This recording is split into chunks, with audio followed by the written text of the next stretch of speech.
Okay, children, moving ahead with chapter 1 of maths. Now, suppose this type of sum comes 2 raised to 2 into 2 raised to 3, and what is the answer? So, when this type of sum comes, you have to add the powers. So, answer will be 2 raised to 5. Sometimes they will ask you to evaluate also, so you have to write this value, whatever the value is. So you just write it 2 to the 4, 4 to the 5 times 2, 1, 2, 3, 4, 5, 2 to the 4, 4 to the 8, 8 to the 16, 16 to the 32. So you will write this as the answer. Okay. Of course, if you want to check it also, 2 square is 4 and 2 cube is 8, 4 8 is 32 only. So, but now of course we used this method. If it is written like this, 2 raised to 2 bracket 2 raised to 3, okay, and there is no 2 below, then the answer is 2 raised to 6, okay. So you must remember difference between this sum and this sum. In this there were 2 powers and both of them were being multiplied, so we have to add the powers. But when only one power is there and then the whole bracket is cubed or 4 times, then you just have to multiply it, okay. So understand this difference. Suppose it is below 2 raised to 2 upon 2 raised to 3. So now in this case the power is subtracted.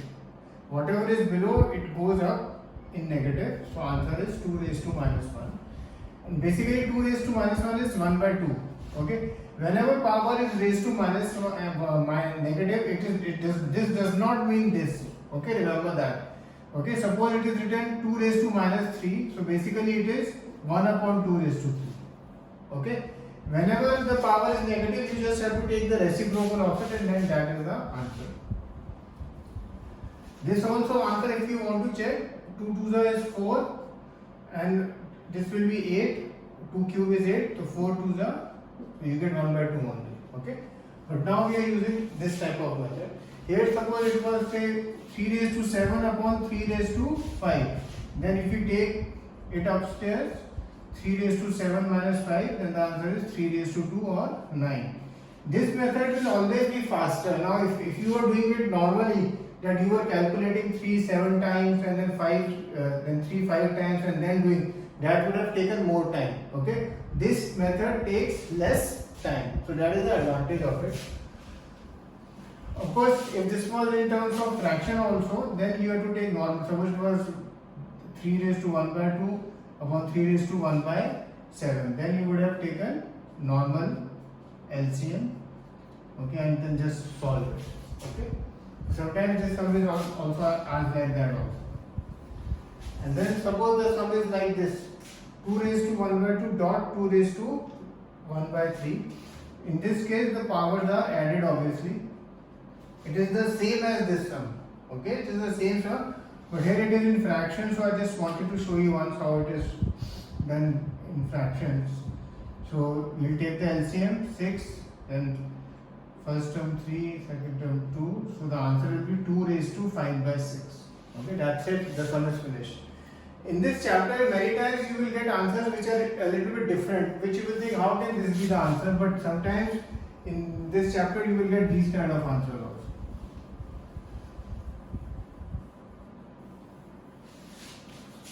Another type of sum may come 2 raised to 1 by 3 and 3 raised to 1 by 3. Here don't make the mistake of adding the powers.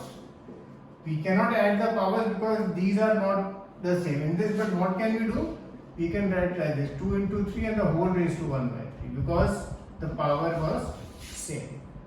Okay. Now another type of sum will come, say they will ask you to do like this, solve this, evaluate this, find the value of this. All you have to do, 27 you know is cube of which number? 3. So 3 raised to 3. Now as we just discussed, now we will multiply. Answer will be 3 raised to 1, which is basically 3 only. Okay. If this sum was written as like this, 27 raised to minus 1 by 3, then also everything will go same. 3 raised to 3, we will write minus 1 by 3, then we will multiply 3 into minus 1 by 3, it gets cut. 3 raised to minus 1, therefore answer will be 1 by 3.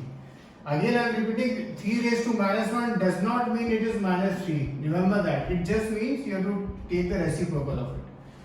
Never ever leave the answer like this. Okay? You always have to write it in this form, final form. For example, some question you are solving and the answer comes 7 raised to minus 2. No, you will write it as 1 upon 7 raised to 2, which is 1 by 49. You will never leave the answer in terms of negative. Okay? And here, remember one more thing. Suppose it is 7 by 11 raised to minus 1. Okay? And we will never, so you just have to take the reciprocal. That means this is the answer. This is the final answer. That's it. If it was say raised to minus 2, then again the reciprocal, and you just add 2 and then just square it once, and that would have been the answer. Okay? Suppose it was 121 raised to half. So many times whatever is written here, this will give you a hint that what can you represent yourself. 121 is, as you know, is square of 11. When you multiply, it gets cut, so answer comes out to be 11. Okay? Suppose 1 upon 7 raised to 2 raised to 11. Okay? This whole thing is raised to 11. This is like this sum only, which I had done a little bit earlier. 2 raised to 2 and bahar 3/3, and you just have to multiply. 2 into 3, the answer is 3 raised to 6. Same rule here.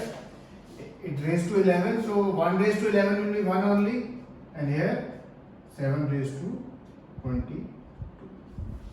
Your sum is finished. Okay?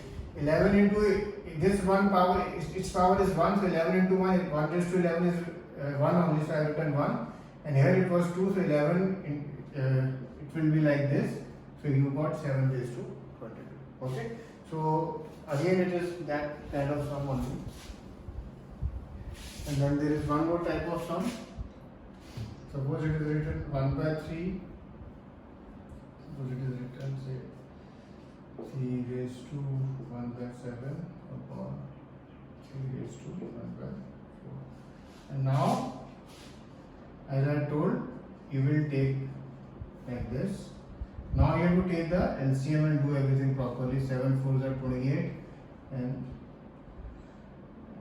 4 7.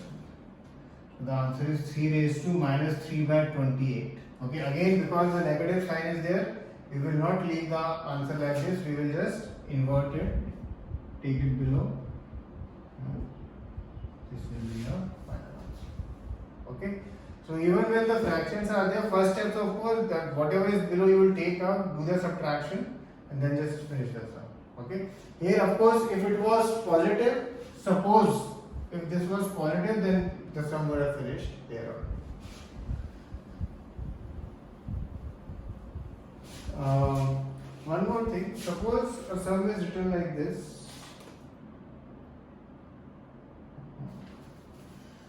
Say 64 raised to half. Okay. Now there are two ways of finishing this sum. One is we can write 64 is square of 8 square. Then of course just multiply. Answer 8 raised to 1 or 8. This is one method. The second method is 64. How else we can write 64 as? I mean 8 square so we can write. Suppose I want to write in terms of 2. So it will be 2 raised to 6. Okay, 2 raised to 6 is 64 only. If you multiply 2 6 times, okay, 1 2 3 4 5 6. 2 to the 4, 4 to the 8, 8 to the 16, 16 to the 32, 32 to the 64. Okay, raised to 1 by 2. Again you will multiply. 2 3s are 6. So answer is 2 cube, which is 8. So both methods are correct. Okay, you can choose either. Just write it correctly. Okay. Basically, so far we have been discussing in a sense exercise 1.6 and various sums of it. And now I will give you as homework exercise 1.6. Now don't write the answers directly. Okay, just some children do, just write the answers directly. No, I don't want to direct. What I mean is, whatever you are doing here, just do that one step. That one step which is required, just do that one step. Okay? Don't write the answer directly. This is exercise 1.6. Apart from this, of course, I will be giving you a few other sums. Okay? Cheers.